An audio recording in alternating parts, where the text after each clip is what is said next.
എല്ലാ ദിവസവും മോനെ രാവിലെ 7:10 ഞാൻ ഇവിടെ ശ്രീവത്സത്തിന് വിടാനാണ് വരുന്നത്. അപ്പോൾ ഇന്ന് ഒരു 7-7:30 ഞാൻ വന്നു. ഞാൻ വണ്ടിയിൽ അവിടെ വെച്ചിട്ട് മോനോട് ഇവിടെ വന്ന് നിൽക്കാൻ പറഞ്ഞു. ഇവിടെ നിൽക്കാൻ പറഞ്ഞിട്ട് 7:10 കഴിഞ്ഞു. 7:11 വണ്ടി വരേണ്ടതാണ്. 7:11 7:10 ഇടയ്ക്ക് വെച്ചാണ് ഈ ലോറി അവിടുന്ന് അതിഭയങ്കരമായ കാറ്റ് പോലെയാണ് വന്നത്. ഭയങ്കര സൗണ്ടോട് കൂടിയാണ് വന്നത്. ഭയങ്കര സൗണ്ടോട് കൂടി അങ്ങോട്ട് എന്നിട്ട് ആദ്യം ഉടഞ്ഞ് നേരെ അങ്ങോട്ട് പോകുമായിരുന്നു ഒരു ബൈക്കുകാരൻ. ആ ബൈക്കുകാരനെയാണ് ആദ്യം ഇടിച്ചിട്ടത്. ഇന്ന് നമ്മൾ വണ്ടി ചരിഞ്ഞ് കിടക്കുന്നതാണ് നമ്മൾ കാണുന്നത്. എനിക്ക് അത് ഇടിച്ച് ചരിഞ്ഞ് കഴിക്കാം. ഇവിടെ വന്നപ്പോഴത്തേക്കാണ് ഒരു കൊച്ചിൻ്റെ ഒരു ചെറുക്കൻ്റെ കാലെനിക്ക് കാണാൻ പറ്റി. അവനെ ആദ്യം വലിച്ച് വെളിയിലിട്ടു. പിന്നെ നോക്കുമ്പോൾ മോനെ ഈ സൈഡിൽ നിന്നാണ് അവൻ ഇവിടെ തന്നെ കാണുമെന്ന് എനിക്ക് ഉറപ്പുണ്ടായിരുന്നു. അങ്ങോട്ട് പോയി കാണത്തില്ല, ഇവിടെ തന്നെ നിന്ന് കാണുന്നത്. ഇതിപ്പോൾ കാണാൻ അവൻ്റെ യൂണിഫോം കണ്ടു. പിന്നെ എന്തായാലും ചില കല്ലും കട്ടയും എല്ലാം പെട്ടെന്ന് പഠിച്ച് മാറ്റി അവനെ പൊക്കി എണീപ്പിച്ചിട്ട് നോക്കുമ്പോൾ അതിൻ്റെ അടിയിൽ വേറെ ഒരു പയ്യനുണ്ടായിരുന്നു. അവനെ എനിക്കൊന്നും കേൾക്കാനോ അവനെ നോക്കാനൊന്നും പറ്റിയില്ല. അപ്പോഴത്തേക്ക് എന്നെ പോയ ഒരു വഴി വന്ന ഒരു ബൈക്കിനകത്ത് എന്നെ കയറ്റി 1-2 വണ്ടിക്ക് കൈ കാണിച്ചു, ആരും നിർത്തിയില്ല.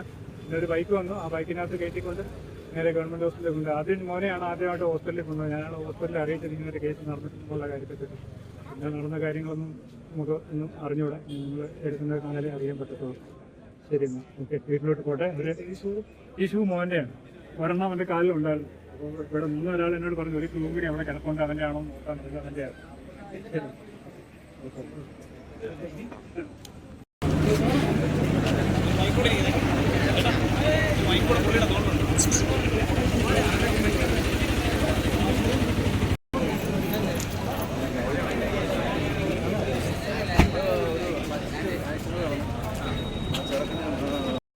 ഇതെല്ലാം അവൻ്റെ യൂണിഫോം മണ്ണിന് അടിക്കുന്ന വലിച്ചെടുത്തപ്പോഴേ എല്ലാം ഊരിപ്പോയി. അത് രണ്ടുകൂടെ ചേർത്ത് വിളിച്ചോ, രണ്ടുകൂടെ ചേർത്താൻ വിളിച്ചു. അങ്ങനെ വിളിച്ചോ, ഇനി എടുത്ത് വെച്ചോ, വെച്ചോ കവറിനകത്ത് വെച്ചോ.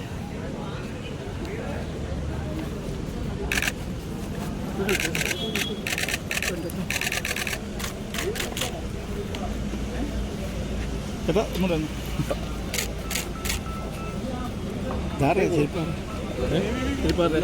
ആദ്യം അപകടം പറ്റി വെച്ചില്ല.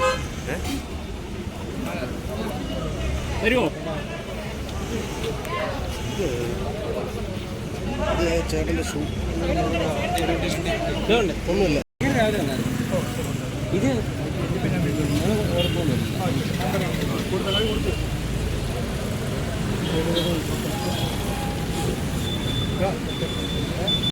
പോയായിരുന്നു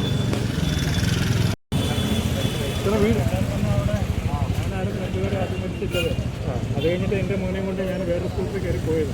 ഞാൻ കണ്ടു ഇവിടെ നിങ്ങൾ ഓടി വരുമ്പോഴത്തേക്ക് ഞാൻ അവിടെ 2 പേരെ വലിച്ച് വെളിയിലിട്ടു. അത് കഴിഞ്ഞിട്ടാണ് അവനെ കൊണ്ട് ഞാൻ പോകുന്നത്. ആരും ഇല്ലായിരുന്നു ആ സമയത്ത്, അവിടെ ആരും ഇല്ലായിരുന്നു, ഞാൻ മാത്രമേ ഉള്ളായിരുന്നു. പിന്നെ അപ്പോഴത്തേക്ക് ബസ് വന്നു. ഞാൻ ബസ്സുകാർ, പിന്നെ എനിക്ക് വന്ന് ബാക്കിയുള്ളവരെ ബസ്സുകാരായിരിക്കും നോക്കിയെന്ന് എനിക്ക് തോന്നുന്നു. അതിന് സഹായിച്ചില്ല. ഓക്കെ.